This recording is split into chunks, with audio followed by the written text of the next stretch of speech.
If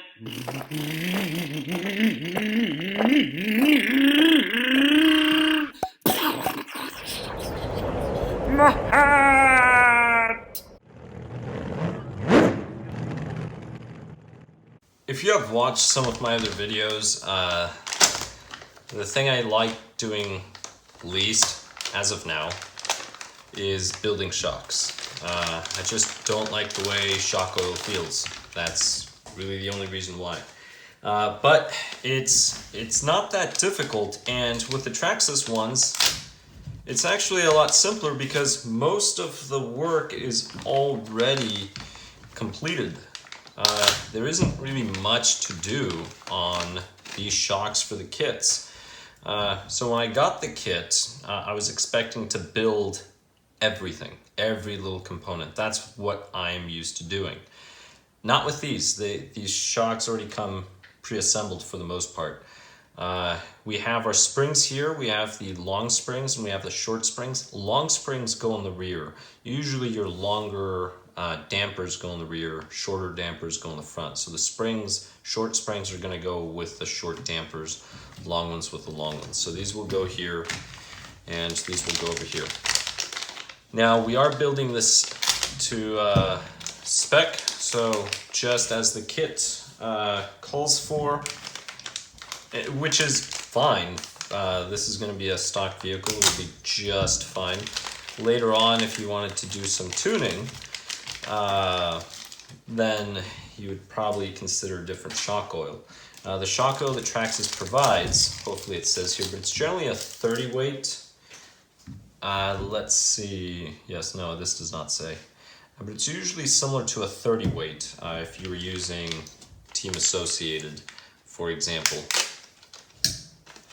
Which means that if I were doing this differently, first I would have to see how it feels with the stock weight. But if I were using this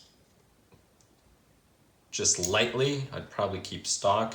If I were not using it so lightly, I would probably go with the heavier weight oil in the rear.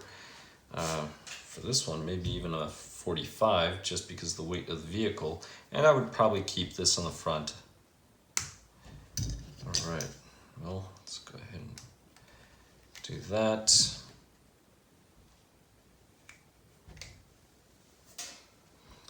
But keep in mind that if you replace the shock oil, usually you have to replace the springs as well. And the reason why is if you use heavier shock oil, then you're going to need some heavier springs to be able to bring the vehicle back up. So the job of the shock oil is to dampen the vehicle. That's why you have shock oil in your dampers. It's to dampen the vehicle. And the job of the springs is to keep your vehicle upright. That's the way they work. And this is not cooperating. Why not? Oh, I need to push this all the way in first. I don't have to worry about this with the associated bottles. All right, here we go. Now, Traxxas does sell, it's this little plate with little slots and different types of oil.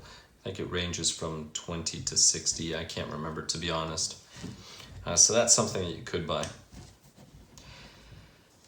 Here we go. Since these are pre-assembled, all you have to do is just open them up. There's going to be this seal up here. It looks like a little hat. This portion here, a little hat portion, that goes toward the top, just like a hat would. This little portion over here, that goes toward the bottom. So it's going to sit like that. Right? There's a little hat, so it will go in there. Now, I'm going to go ahead and pull this slowly down. I'm going to go ahead and fill these up with oil. Now, one of the things to note about these shocks are the following. If you take big jumps, eventually you will blow the caps off. These plastic caps, you will blow them off. And once you blow it off once, it's just going to keep doing it. So that's something to keep in mind. Now, one of the things I did not do on this one is bleed it, and that's the first thing you want to do. So just go up and then down. See that major air bubble? I mean, if you assemble it wrong, you would feel the air. So it's not a big deal, you would have known, but then you have to take it apart. Well, you remove the cap. And back to the caps, they do make an aluminum cap that you can use, and those are very good. Now, once you replace the aluminum caps, what generally tends to go out is the shaft. Shafts will generally bend after a while. So if you upgrade the shocks to the GTR shocks, that is really the best way to go. But if you're not going to be taking major jumps, then you will be fine. Once all the air bubbles are out, then you can go ahead and place this in here. There's a little bit of oil that will drip out, not a big deal. Twist left, and then once you hear the click, then you can start going right. If you start twisting right, sometimes what will end up happening is you'll have too much pack, and that will make your caps blow off a lot faster and easier than they should because of the added pressure. So this one here is good. So one shock down, 20 billion to go. Kidding. But that's the basic. Now here you're gonna need this collar. Now this collar, again, looks like a hat. This will go this way, just like that, and the spring will sit in here, and that will go in there. You will just pull the spring back, you grab one of these little caps here. This is where the spring sits. Here we go. So once you have the spring retainer in there, then you're good to go. So this is it.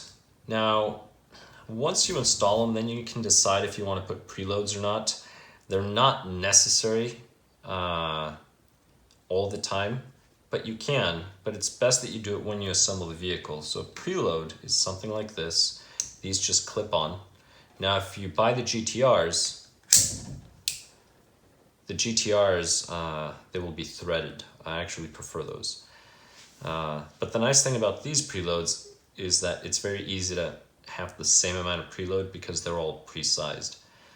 But that would be the way to go. But I'm actually going to remove these. I do not install preloads until I have the vehicle fully assembled, because then I'll have a better idea if I need the preloads or not. Here it's telling me to do it in the front.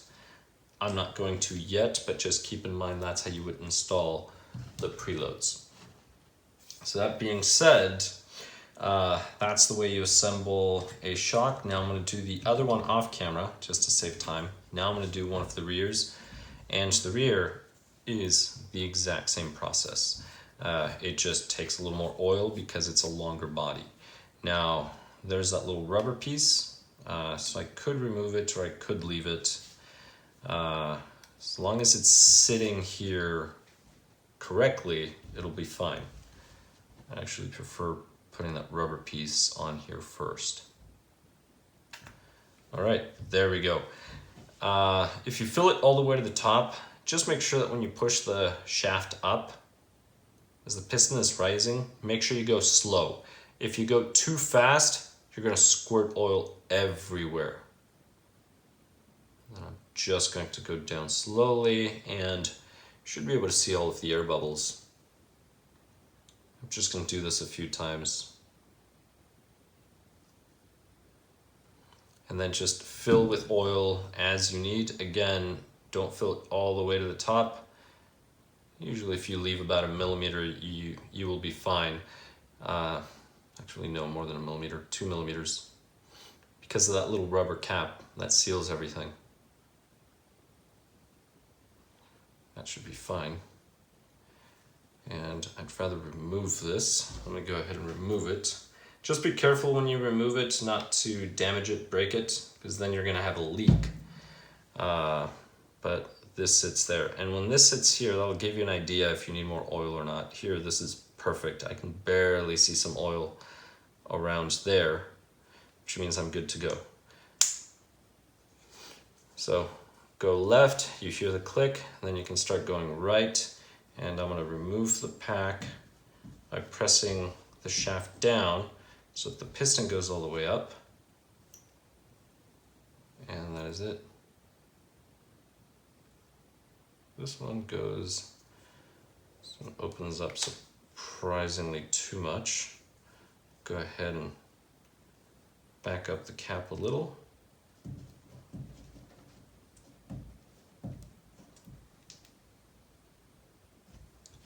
There, that's much better.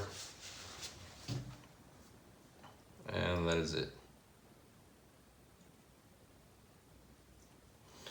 And again, grab this little collar here, so this little spring retainer. Grab one of the springs, slide the spring in, so it's the same process. Grab the lower retainer as you're grabbing the spring like this. This will go here. And then release the spring, and that is it. So this is how you assemble the shocks. So that's a front one, that's a rear one. We just have 2 more, but those I'm going to be doing off camera. Thank you so much for watching. I'll catch you on the next one. Please like, share, subscribe, and comment. Don't forget to comment. See you on the next one. What? Oh, my hair! My arm! My rod!